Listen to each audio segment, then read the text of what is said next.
성경에 보면 수많은 인물들이 등장하는데 그 가운데 사도 바울만큼 성숙된 믿음을 지닌 사람은 없는 것 같습니다.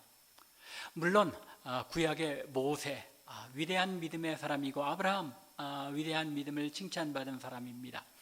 그러나 예수 그리스도께서 오시기 전에, 즉 하나님의 구원의 계시가 완전하게 성취되기 이전의 인물들이므로 신약의 인물로 제안해 볼 때 그렇다는 말입니다. 또한 예수님께서도 사도 바울보다 더욱 완전한 하나님을 향한 사랑과 믿음을 나타내 보이신 분이지만, 또 예수님은 예수님 자신이 우리의 믿음이 대상이 되시고 영광을 받으셔야 하는 분이시므로 예수님을 제외하고 생각할 때 사도 바울이 가장 성숙된 믿음을 가진 사람이 아니냐 하는 것입니다. 어떤 신학자들은 기독교의 창시자는 예수님이 아니라 오히려 바울이라고 주장할 정도로 기독교 신앙을 체계적으로 정리해서 후대에 전해준 인물이 사도 바울입니다. 그런데 이런 위대한 신앙의 인물인 사도 바울이 오늘 본문 12절부터 14절에서 뭐라고 말하고 있습니까? 자신은 온전히 이루지 못한 사람이며 그저 끊임없이 표대를 향하여 달려가는 자일 뿐이라고 고백하고 있습니다. 이 말씀을 생각해 보면 참 우리가 좌절하고 근심할 수밖에 없죠. 사도 바울이 자신은 믿음의 경지에 이룬 사람이 아니라 여전히 달려가는 사람이라고 고백하고 있는데 우리는 과연 어떤가 하고 참 근심하고 염려할 수밖에 없습니다. 사도 바울이 빌립보서를 쓴 것이 대략 AD 61년, 주후 61년경이라고 봅니다. 이처럼 빌립보서가 주후 61년에 사도 바울이 로마의 감옥에 갇혔을 때 기록한 서신이라면 주후 66년경에 쓴 디모데 후서처럼 바울의 마지막 편지에 해당하지는 않는다고 하지만 그래도 AD 61년이면 사도 바울이 노년에 접어들어서 이제 그의 삶을 거의 마무리해가는 그런 시점이라고 볼 수 있습니다. 따라서 사도 바울의 신앙적 사고가 충분히 무르익었을 때에 이 빌립보서를 썼다고 보는 것이 옳을 것 같습니다. 그런데 생애 말년에 접어들어서 충분히 성숙된 신앙을 가졌을 것이 분명한 사도 바울이 아직도 자신은 온전히 이루지 못한 신앙인임을 고백하고 있는 것입니다. 그렇다면 하물며 우리야 어떻겠습니까? 우리 모두 얼마나 부족한 신앙을 가진 사람들입니까? 하지만 오늘 본문에 나타난 사도 바울의 이 고백은 이 말씀을 읽는 우리를 좌절하고 낙심하게 하려는 의도로 기록된 것이 아닙니다. 오히려 사도 바울은 성도란 하나님 앞에 서기 전까지는 늘 온전한 신앙을 향하여 나아가야 하는 사람이라는 점을 일깨워 주기 위하여 오늘의 이 말씀을 우리에게 고백하고 있는 것입니다. 사도 바울이 스스로를 가리켜 아직 온전히 이루지 못한 신앙인이며 날마다 표대를 향하여 달려가는 신앙인임을 고백한 이유는 모든 신앙인들이 자신과 같이 표대를 향하여 달려가며 성숙한 믿음으로 나아가는 사람들이 되기를 바라서 이렇게 기록하고 있다는 말입니다. 그러면 성숙한 믿음으로 나아가려면 어떻게 해야 한다는 것입니까? 오늘 본문에 나타난 사도 바울의 고백에 비추어서 이 문제를 함께 살펴보는 가운데 우리에게 임하는 하나님의 은혜가 있기를 간절히 바랍니다. 사도 바울은 첫째로 성숙한 믿음으로 나아가려면 이전에 자신이 살아온 삶의 가치와 의미에 대해 올바르게 평가해야 한다는 것을 지적합니다. 다시 한번 말씀드리겠습니다. 우리가 성숙한 신앙으로 나아가려면 이제까지 내가 살아온 그 삶의 가치와 의미에 대하여 그리스도 안에서 올바르게 평가해야 한다는 것입니다. 우리가 잘 알고 있는 것처럼 사도 바울은 유대인 사회에서 성공적인 삶을 살았고 또 인정받을 만한 삶을 살았던 사람입니다. 그래서 4절을 보면 사도 바울이 이렇게 고백합니다. 그러나 나도 육체를 신뢰할 만하며 만일 누구든지 다른 이가 육체를 신뢰할 것이 있는 줄로 생각하면 나는 더욱 그러하니. 여기에 육체를 신뢰한다는 것이 사도 바울이 몸이 건장하고 좋아서 자기 소위 요즘 말하는 몸짱이어서 육체를 신뢰하고 자랑한다는 이야기가 아니죠. 이 세상의 혈통적인 면 그리고 이 세상적인 면에서 볼 때에 자랑할 것이 있다면 나도 더욱더 자랑할 것이 있다는 것입니다. 과거에 사람들 앞에 내놓을 만한 성취가 있는 사람들, 그런 사람들은 그렇지 못한 사람들보다 신앙적으로 더 여러 가지 많은 위험이 따를 수 있습니다. 왜 그렇습니까? 뭔가 이루고 성취한 사람들은 자기 자랑과 자기 만족에 빠지기 쉽기 때문입니다. 대부분의 사람들에게 자랑거리는 양날의 검입니다.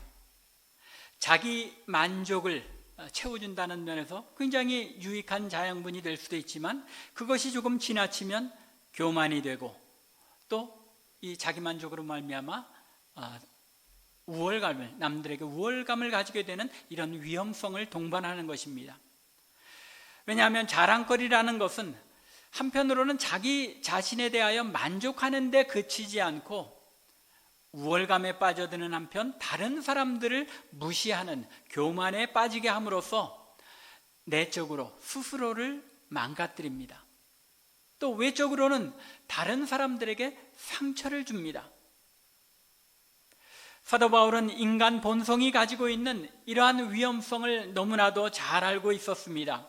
그래서 7절에서 자신이 자랑스럽게 생각하던 그리고 유익하게 생각하던 그 모든 것, 세상적으로 자랑할 만한 그 모든 것들을 그리스도를 위하여 다 해로 여긴다고 고백하고 있는 것입니다. 성도들은 우리의 일상의 삶에서 자만감과 자존감을 잘 구별해야 할 필요가 있습니다.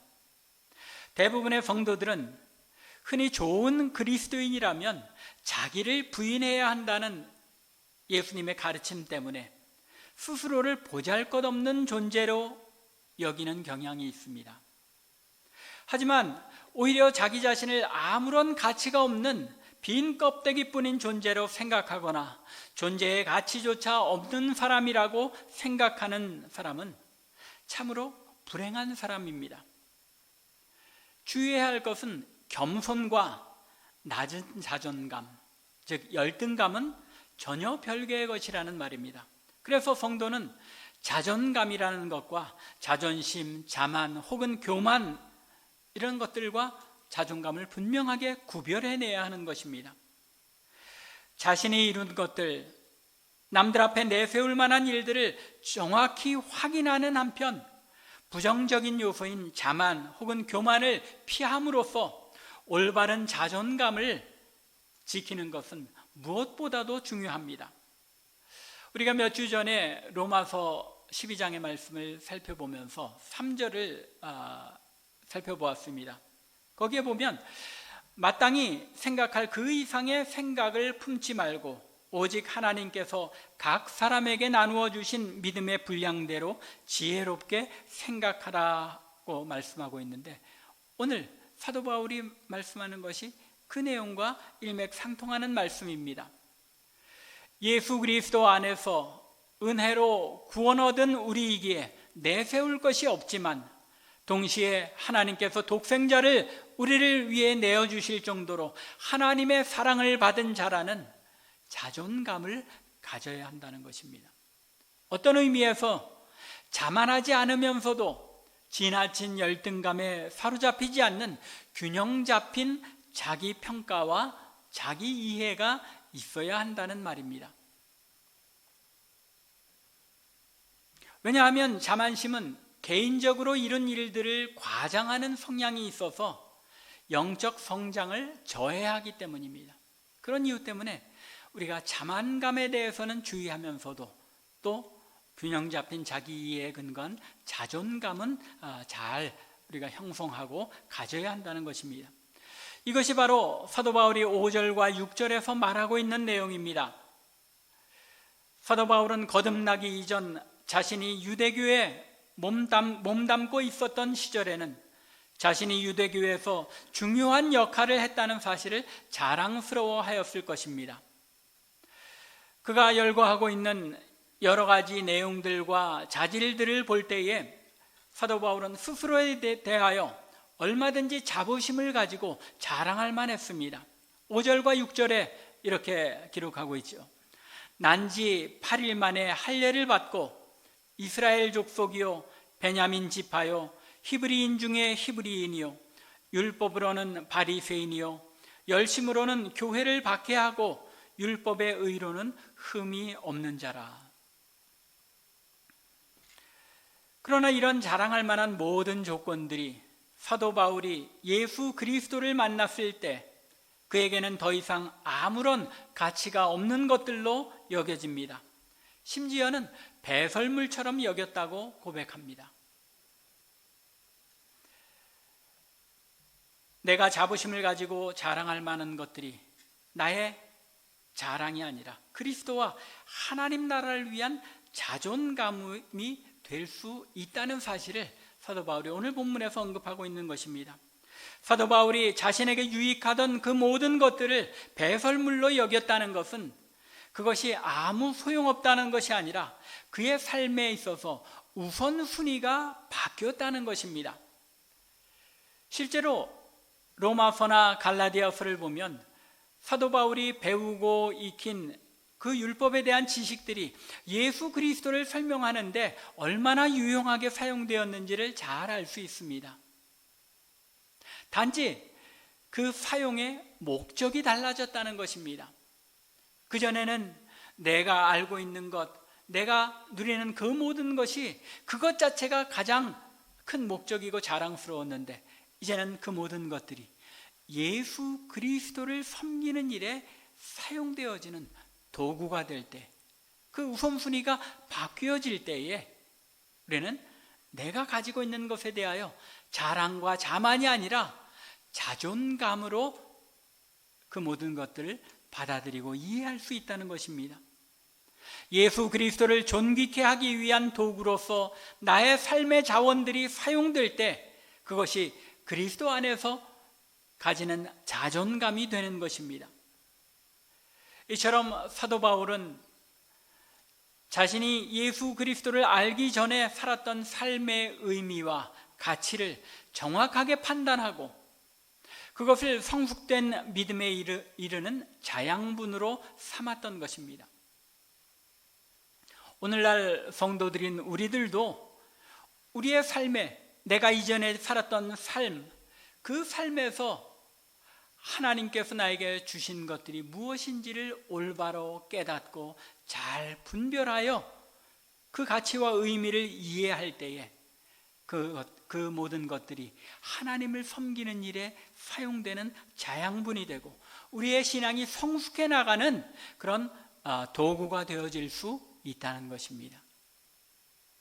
우리 참빛교회 성도들이 내 삶의 과거의 삶이 어떤 것이었든지 간에 그 삶들을 통하여 나에게 주어진 것이 단지 나의 명예와 자랑을 위한 것이 아니라 하나님의 백성다운 삶을 더 잘 살아내기 위해서 하나님께서 은혜로 우리에게 베풀어 주셨던 것임을 잘 이해할 때에 우리는 높은 자존감을 가지고 나의 삶에 주어진 모든 것들을 하나님의 영광을 위하여 사용할 수 있게 되는 것입니다.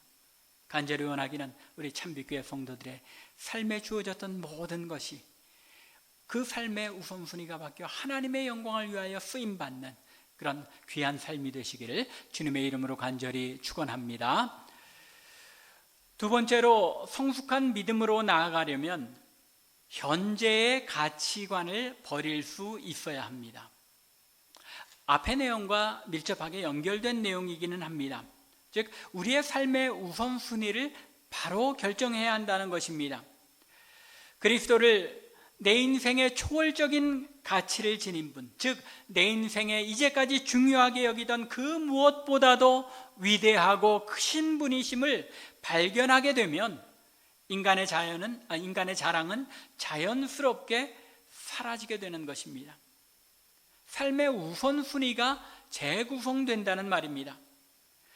자신이 조상들로부터 물려받은 유산 속에서 가졌던 그 모든 긍정적인 자부심, 베냐민 지파요, 이스라엘이요, 히브리인 중에 히브리인이라는 이런 혈통적인 자부심들, 또 신앙적인 확신을 추구하던 열심들, 바리새인으로서 율법에 열심을 내는 자로서 교회를 핍박하던 그런 열심이나 또 율법을 통해서 얻었던 그 자기 의에도 불구하고 사도 바울은 한때 자신이 자기의 삶에 가장 자랑스럽게 생각하였던 이 모든 것들을 마치 배설물처럼 버렸다고 말하고 있습니다. 그래서 그는 7절에서 그러나 무엇이든지 내게 유익하던 것을 내가 그리스도를 위하여 다 해로 여길 뿐더러 라고 고백합니다. 그리스도를 위하여 해로 여겼다는 것입니다. 왜냐하면 예수 그리스도를 만나 그분을 알게 되자 그 인생의 가치 체계와 우선순위가 새롭게 형성되었기 때문입니다. 그래서 8절에 이렇게 고백합니다. 또한 모든 것을 해로 여김은 내 주 그리스도 예수를 아는 지식이 가장 고상하기 때문이라. 내가 그를 위하여 모든 것을 잃어버리고 배설물로 여김은 그리스도를 얻고, 모든 것을 해로 여기고 또 배설물처럼 여기는 그 이유가 무엇이라고 말하고 있습니까? 내 주 그리스도를 아는 지식이 가장 고상한 것을 깨달았기 때문이라는 것입니다. 다메섹으로 올라가는 길에 부활하신 예수 그리스도를 만나고 거듭나 중생하게 되었을 때 사도 바울은 전에 자신이 유대교에 몸담았을 때 가장 귀중한 가치를 지녔다고 여겼던 그 모든 것들이 아무것도 아니라는 것, 무가치하다는 것을 알게 되었습니다. 그 모든 것을 초월하는 가치, 즉 예수 그리스도를 발견하였기 때문입니다. 그가 예수 그리스도를 알게 되었을 때 그에게는 자신이 중생하기 전에 가졌던 그 모든 가치 체계들은 배설물과 같이 생각되었던 것입니다. 자기도 모르게 예수 그리스도를 알게 되면 자신도 모르게 자신의 가치관이 바뀌고 우선순위가 재구성된다는 것입니다. 마태복음 13장 44절부터 46절에서 예수님께서 천국의 비유를 말씀하시면서 이렇게 가르치셨습니다.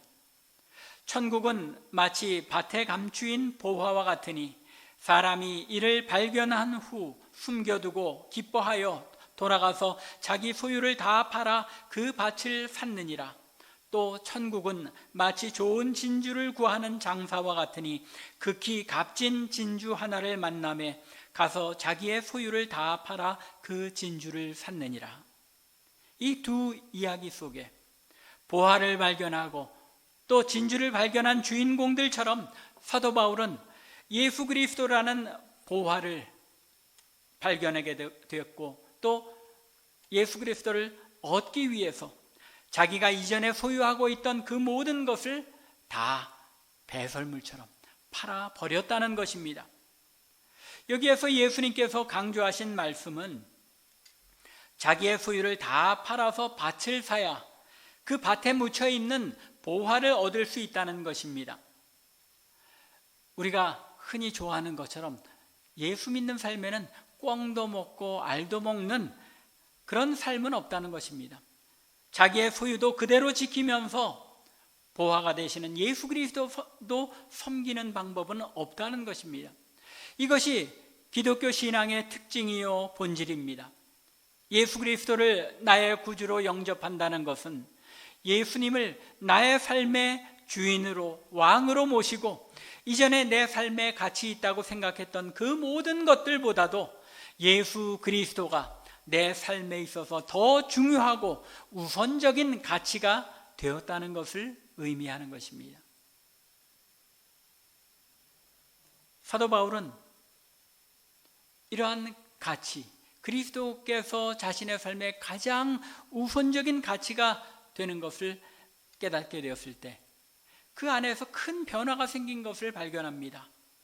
자신이 그리스도와의 연합을 통해 새로운 삶에 힘쓰고 있는 것을 발견하게 됩니다.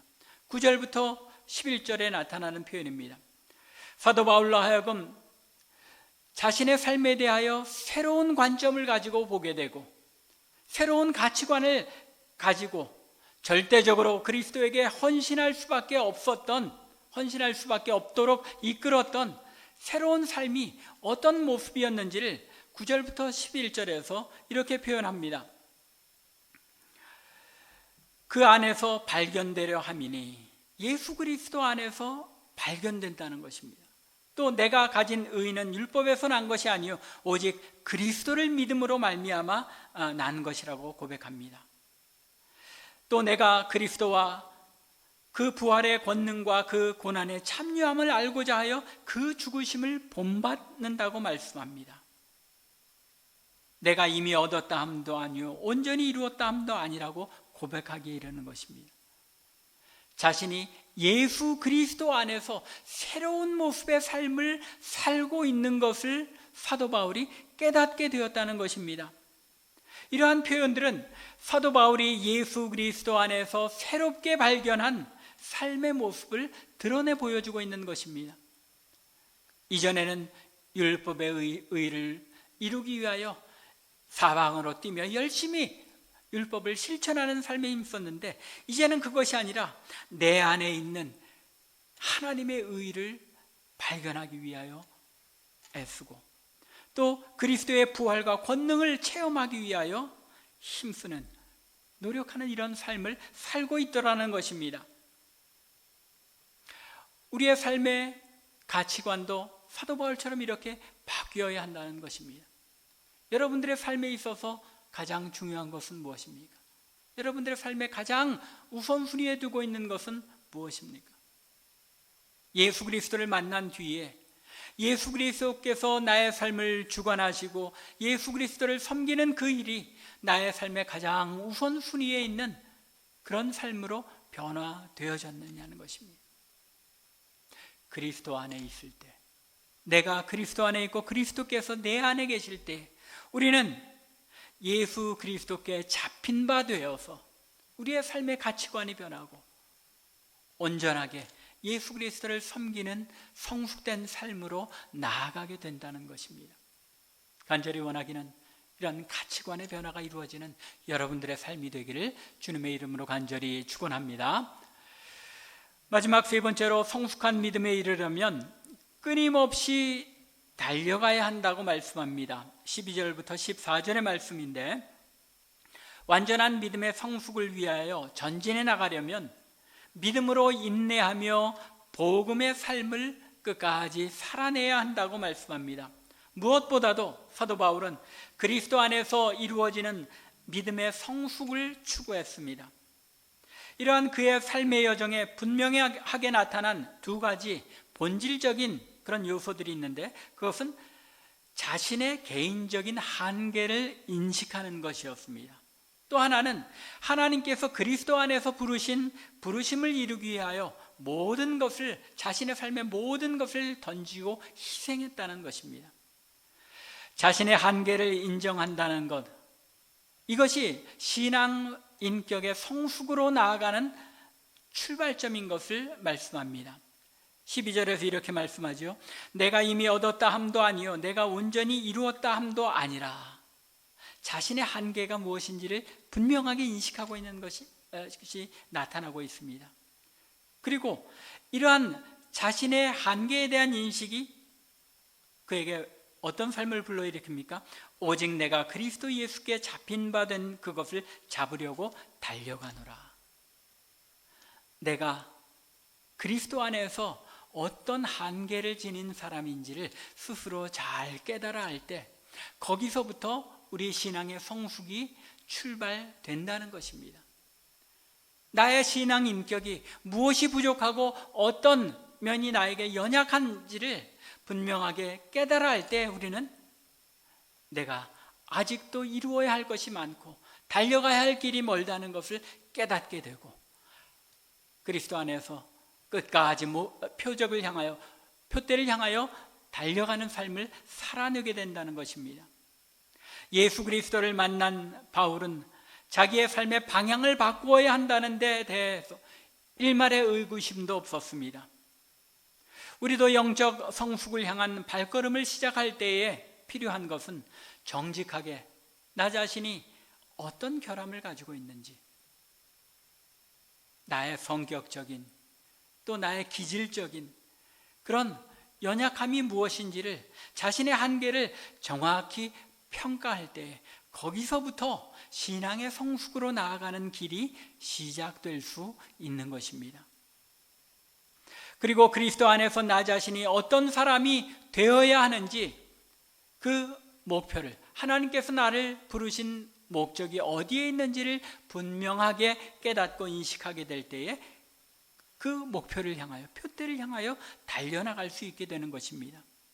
바로 그런 이유 때문에 사도 바울은 예수 그리스도께서 내 안에 계시고 내가 그리스도 안에 거하는 이 연합이 이루어질 때에 그리스도인으로서 우리의 삶은 변화와 성숙으로 나아갈 수 있는 능력을 얻게 되고 힘을 얻게 된다고 말씀하고 있는 것입니다.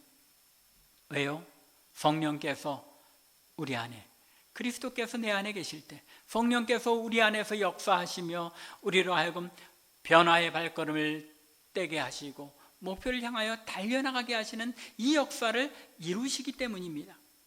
이것을 확신하게 될 때에 13절과 14절에 나타난 것처럼 뒤에 있는 것은 잊어버리고 우리 앞에 있는 표대를 향해 달려나갈 수 있게 된다는 것입니다. 말씀을 마무리하겠습니다. 사도 바울은 오늘 본문을 통해서 성숙된 그리스도인이 되기를 원하는 우리 성도들이 추구해야 할 삶의 모습이 어떤 것인지를 알려주고 있습니다. 사도 바울은 두 가지 점에서 오늘날 그리스도인들의 모범이 됩니다.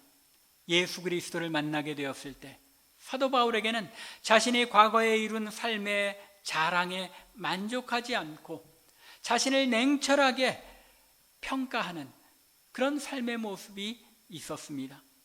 그리고 예수 그리스도 안에서 주어진 자신의 삶의 표대를 향해 달려가는 헌신이 그에게 나타났습니다.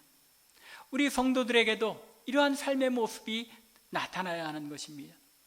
내가 가진 한계가 무엇인지, 과거에 나의 살아왔던 그 삶의 의미와 가치가 무엇인지를 예수 그리스도 안에서 분명하게 평가하고 나의 부족한 면들이 무엇인지 그 한계를 인식하고 우리의 삶에 주어진 하나님께서 주신 그 목표를 향해 열심히 나아갈 때 우리는 보다 더 성숙한 그리스도인의 삶을 살아낼 수 있게 되는 것입니다.